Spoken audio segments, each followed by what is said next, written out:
Hello and welcome to Watson Farley and Williams' Countdown to COP Financing and Fueling the Future podcast series. I'm Ben Churchill, Global Sustainability Lead at Watson Farley and Williams, and I'm delighted to be guest hosting this bonus episode of the podcast and interviewing Mhairi Garcia, who has expertly led us through the series so far. Mhairi is a corporate and commercial lawyer, specialising in project development and M&A in the energy and infrastructure sectors, working across the Middle East and North Africa. She focuses in particular on the energy transition, conventional power and water projects, wastewater and hydrogen, renewables, including solar and wind, waste to energy, energy efficiency and sustainability, as well as upstream oil and gas, transportation and social infrastructure. Mhairi is a member of the board and vice chair of the Clean Energy Council, a non-profit organisation providing a forum for both private and public sector organisations participating in the clean energy sector across the MENA region. So welcome to your own podcast, Mhairi. And thank you, Ben, for hosting today. So I thought what we try and do is to get your key takeaways from the series so far and think about financing and fueling the future from a policy, business and an individual perspective. How does that sound? It sounds good, but really where to start? We've gone through a lot of content in the podcast series with so many great insights from each of the guests. The series has really highlighted that the energy transition is a journey, and depending on who you are, where you are, and the sector that you're in, that journey will have many different paths, but ultimately all aiming to arrive at the same goal, net zero by 2050. That journey has many challenges, and depending on the path that you're taking, it may differ. However, there were, I would say, nonetheless, a number of common themes throughout the series so far. And these have included the need for funding for research, development and implementation of green energy sources, energy efficient technologies and sustainable infrastructure. They've also included the importance of policy and regulation, and not only that it's stable, but it's also fit for purpose. And finally, the need for collaboration and partnerships. Thank you. And I guess based on that, it might make sense to start with the policy piece. And one of the clear themes of the series, as you said, was the need for effective regulation that works for each sector. And this is particularly relevant now we're on the eve of COP28, and that will be a key part of the process. I'm interested in your views on how businesses can best inform that policy development, or on the flip side, how governments make sure that when they're developing regulation, that the rules of the game will work practically for businesses. Thank you, Ben. I believe businesses can play a vital role in informing policy development and ensuring that government regulations are both practical and effective. And there are several ways they can do this, but let me just highlight a few. Firstly, simply by engaging in dialogue with governments, with policymakers and with industry associations, businesses can provide input on proposed regulations and share real-life practical insights. They can participate in public consultations and really use that process to have their voices heard, to share their concerns and offer recommendations. Businesses can share their views on the economic, technological, and sector-specific implications of proposed legislation. Secondly, through engaging with other stakeholders, and by that I mean other private sector companies, non-profits, academic institutions, and so on, by engaging with them to present a really joined up approach on policy recommendations and to present a collective voice. Thirdly, businesses can provide policymakers with data, with research and case studies to help policymakers make informed decisions and design effective laws and regulations. They can offer technical expertise to help policymakers understand the practical implications of different regulatory measures. And that in turn can assist in demonstrating the feasibility and the benefits of net zero strategies. And lastly, information sharing. For example, businesses can share reports on emissions reductions and progress towards net zero, and that can help governments assess the effectiveness of policies and, if need be, make adjustments. So by actively participating in the policy development processes, businesses can help shape regulations that are both practical for their operations and effective in achieving net zero. Collaboration, transparency, and a commitment to sustainability are all key to this effort.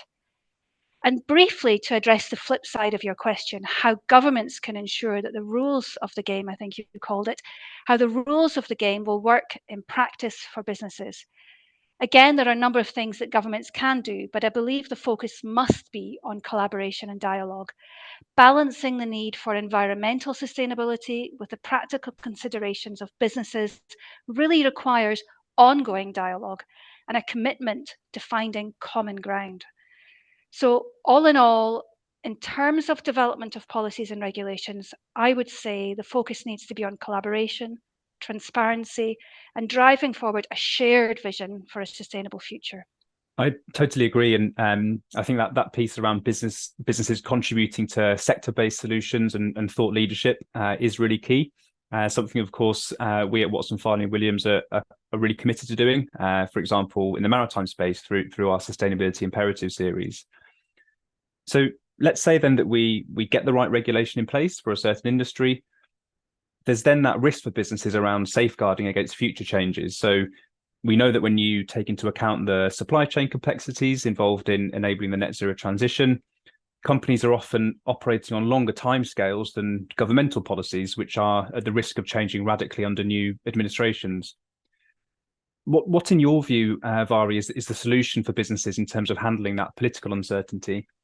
Indeed, political uncertainty and uncertainty generally could and can be a barrier to implementation. And so the transparency and collaboration that we talked about is absolutely essential. But looking at what businesses themselves can do, navigating political uncertainty really requires businesses to adopt flexible strategies. It also requires them to diversify their supply chains and to build resilient systems to help them weather the storm of political changes. Contractually, depending on the jurisdiction and the type of project, but particularly in government procured projects, businesses may also be able to rely on contractual change in law relief and stabilisation clauses in the contracts. These types of clauses can help mitigate the impact of unexpected regulatory changes, offering a level of stability and potentially even provide compensation in case of adverse regulatory changes. And finally, another mitigant is political risk insurance, which may be available, again, depending on the jurisdiction and the type of project. Thank you. And one of the themes in your response there was I suppose finance, which cuts across a number of the areas that you mentioned, and will obviously be a recurring theme at COP and has been mentioned a lot in our podcast series. Can you sum up some of the main challenges around financing the transition to a net zero economy? Thanks, Ben. And indeed, it was a recurring theme. Financing the transition to a net zero economy, as we've discussed during the series, it can't really have a universal approach, and it will very much depend on the sector and on the jurisdiction. However, there are some challenges, as you've mentioned, in common, irrespective of the sector and jurisdiction. So let's look at those challenges. Firstly, policy and regulatory uncertainty, and I've touched on that already. Given the rapid evolution of climate-related policies and regulations, it can be and is challenging to plan and allocate capital effectively. And also the lack of regulation or changing regulation can and will create bankability issues. Lenders like certainty. And still on the theme of uncertainty, technological uncertainty, many of the technologies needed for a net zero transition, such as large scale energy storage or carbon capture, are still in the development phase, making it difficult to assess their long term viability and costs. And talking of costs, the upfront capital costs of transitioning, including investments in renewable energy, energy efficient infrastructure, carbon capture technologies, and so on, the costs can be substantial. At the same time, investors may be uncertain about the returns on these investments, especially where new technologies are concerned. Smaller developers and indeed less developed economies may struggle to access the necessary capital for sustainable investments, limiting their ability to contribute to the net zero transition. There is also an increased significance placed by banks on ESG, but companies often face challenges in measuring and reporting their carbon emissions and other ESG metrics accurately. So addressing these challenges will require a combination of innovative financing mechanisms, clear and stable policies, public-private collaboration, and yes, there's that word again, collaboration, and a focus on ESG and investment decision-making. Thank you. That makes a lot of sense. And I suppose we've talked quite a bit about that need for effective regulation to drive progress. I'm also interested in your views on the role of voluntary corporate disclosures and target setting in driving the progress that we need. So voluntary disclosures and target setting, I believe, are really powerful tools for driving forward the energy transition. And here's how. Through investor confidence, setting clear targets and reporting builds trust and can signal a business's commitment to sustainability, and that in turn can attract investors.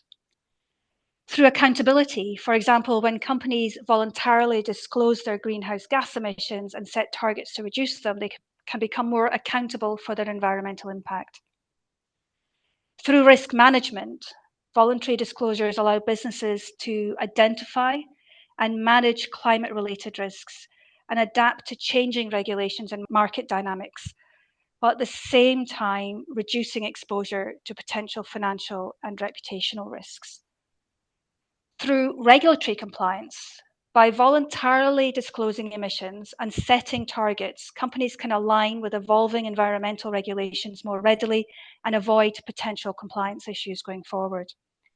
And finally, through reputation, companies that lead in sustainability efforts often enjoy a positive reputation. So in my view, these are the main ways that voluntary disclosure can drive forward the energy transition. There are, of course, others, such as supply chain engagement and encouraging innovation. And I'll mention it again, collaboration. Working together on common goals will, in my view, undoubtedly accelerate the progress towards net zero. That's really interesting. And many of those drivers informed our own choice at Watson Farley and Williams to set global science-based targets, which have been approved by the SBTi and which we're sharing publicly today, actually. We wanted, of course, to get ahead of that emerging regulation, but we also saw target setting as an opportunity to get the firm focused on collaboration, innovation, and accountability to help meet our carbon reduction objectives. And reflecting on that collaboration word a bit more, I know we've mentioned it already in a couple of the previous questions because it is such a fundamental point. And that partnership working is of course key to our corporate sustainability approach at Watson Farley and Williams. So whether that's getting specialist support to inform our carbon reduction plan, providing our own skills and expertise to support charities and NGOs in our communities, or as I've mentioned, working together across teams internally to help reach our goals. So this theme keeps coming up and came through really strongly across all of the episodes of the podcast. I wondered how you would sum up the importance of collaborative working to drive the transition. That's right. So indeed, collaboration really is a recurring theme. And on so many levels, collaboration can be a driver to propel forward the energy transition. There are many reasons. I'll highlight a few. Firstly, let's look at collaboration between private and public sectors. As I've already mentioned, the public and private sectors must work together to align policies and regulations, and that's really fundamental in my opinion. The exchange of knowledge and best practices between the public and private sectors will enhance the overall understanding of the challenges and also of the opportunities associated with the energy transition. Secondly, let's look at collaboration between private sector stakeholders. That allows for the pooling of resources, expertise, and investments, enabling more significant and impactful initiatives, and enabling the development of new technologies, all of which can contribute towards net zero. Thirdly, international collaboration. Achieving net zero is a global challenge that transcends borders. International collaboration is fundamental. International collaboration between governments, private sector entities, and non-governmental organizations is essential to drive climate change on a global scale. And lastly, I think collaboration with local communities and stakeholders is also important for societal acceptance of the energy transition and its consequences. Thank you. That's really interesting. So we talk a lot, understandably, about climate risk, but one of the themes that did come through in the series was around the opportunities available for companies who take this agenda seriously. And I wondered what your thoughts were on that. That's right. So undoubtedly, while climate risk is a critical concern, I believe there are also significant opportunities for companies to embrace the climate agenda. For example, there are opportunities for companies to invest in clean technologies and sustainable practices. There are opportunities to become industry leaders and be at the forefront of innovation. And there's an opportunity to create new markets and set the standards for others to follow. Another opportunity relates to reputation and brand enhancement. We are seeing that consumers are increasingly favouring environmentally responsible businesses. And it's not just consumers, investors and banks may also favour companies which take the energy transition seriously.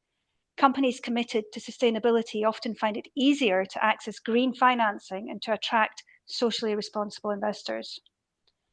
There are also opportunities for reducing operational expenses and cost savings, for example, by introducing energy efficiency programs or waste reduction measures. Finally, attracting talent. Graduates are often drawn to companies with strong sustainability values. I believe that companies that understand and harness these opportunities for growth, opportunities for competitiveness, opportunities for resilience, will be well positioned for success in a changing world. Taking that focus on opportunities one step further, I guess. So a lot of the conversation in this space is rightly around the cost of action and who should pay. An interesting dimension to that discussion is the cost of inaction, which is something we talk about at Watson Farley and Williams in terms of the business case for sustainability. I was wondering whether you think businesses are pricing in costs relating to the impact of climate change globally under, say, a 2 degrees, 2.5 degrees warming scenario? And if so, are they seeing the opportunities inherent in taking action now? Thanks, Ben. I'm glad you've raised this question. The concept of the cost of inaction is indeed an important one, and it's an often under-discussed aspect of the broader sustainability and net zero discussions. I think the cost of inaction for the environment is obvious, but in addition to that, there's a real cost of inaction for businesses, and if businesses don't act, they risk being left behind. Many businesses are starting to recognise the potential finance risks associated with global warming and the cost of inaction. They are seeing the opportunities and they're taking action now. They're investing in clean technologies, sustainable practices, and renewable energy sources to reduce operational costs, enhance brand reputation, and also to tap into growing markets for green products and services. We've also seen clients incorporating climate-related financial modelling into their strategic planning, looking at the potential costs related to climate change. Companies are working towards securing more resilient supply chains to mitigate the potential disruptions caused by climate-related events. And some businesses are exploring insurance products and liability strategies to protect themselves from climate-related risks and potential litigation related to environmental and climate-related issues. So whilst there are upfront costs associated with sustainability initiatives, many businesses are now, I believe, seeing the long-term benefits and opportunities in mitigating risks, improving operational efficiencies, and really positioning themselves as leaders in a changing world. So we've talked a lot about the opportunities and incentives in there for businesses to act, and many, of course, take the opportunity to then communicate about the steps they're taking. Often, as we've mentioned previously, in part for reputational gain, it's probably fair to say. There is, however, a lot of talk about greenwashing and legal challenges to green claims being made by companies. I'm interested in how you view this scrutiny of companies and the impact it will have on progress towards the net zero transition. Thanks, Ben. Look, I agree that greenwashing is certainly not the answer, but equally green hushing is not the solution, as we need the conversation to take place and we need businesses to be transparent in their progress in the transition.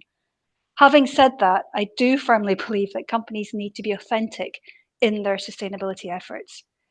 So what does that mean? It means scrutiny is a good thing. Scrutiny and indeed legal challenges can lead to greater accountability. And businesses will be more cautious about making unsubstantiated or exaggerated claims about their transition efforts. And that same scrutiny can also lead to greater consumer trust, as well as stimulating competition in the market. Companies that genuinely embrace sustainable practices and reduce their environmental footprint are more likely to gain a competitive advantage. And then there's the investors. Investors are increasingly focused on ESG factors, and scrutiny may prompt them to assess a company's true commitment to sustainability more thoroughly, potentially influencing their investment decisions. Finally, public pressure can drive businesses to take more meaningful and transparent actions towards net zero. Companies facing scrutiny need to take positive steps, such as investing in genuine sustainability efforts, not only to avoid legal challenges, but also to avoid reputational damage. They can also enhance the reliability and transparency of their sustainability data and their disclosures to withstand scrutiny. And that can ultimately contribute to better decision-making and good corporate governance. So while scrutiny and legal challenges may expose instances of greenwashing, they can also foster a more transparent and accountable business environment. And that, in turn, can drive progress towards net zero. Thank you. I totally agree with that. And those principles around action and transparency are really fundamental to our own sustainability program at the firm.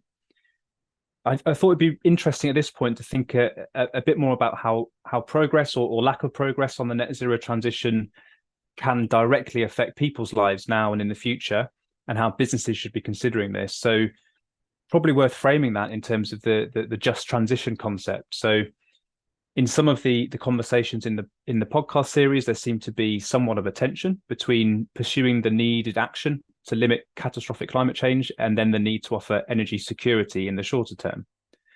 There's then that further dimension around global inequality and ensuring a just transition for communities still heavily reliant on fossil fuels, with a focus on this as part of the COP28 thematic programme. What are your views on this aspect of the transition, and how do we manage these competing aims in the short term? I think as things currently stand, there is a tension between the need to limit climate change and the goal of providing energy security, as well as addressing more broadly global inequality and ensuring a just transition. And balancing these competing challenges requires careful planning and a multifaceted approach. Addressing these challenges and the competing nature of them is a very complex task. It requires a combination of strategic planning, innovative solutions, international cooperation, yes, there's that word again, or collaboration, and a commitment to equity and social justice. But balancing these challenges is also crucial for creating a sustainable and an inclusive future. And then sort of moving that conversation on from the impact on individuals to the impact of individuals. And one of my jobs here at Watson Farley and Williams is to keep our people engaged with sustainability, to harness their skills and expertise to help address some of the key environmental challenges facing the planet. How do you view the impact that individuals or actionists, I think they're being termed as at COP, can have when working voluntarily to help address climate change? In my view, individuals, or actionists, as they've been termed, can really have a significant impact. Their collective actions contribute to a groundswell of positive change. They can demonstrate the power of the grassroots, and they can bring to light grassroots initiatives addressing key environmental challenges.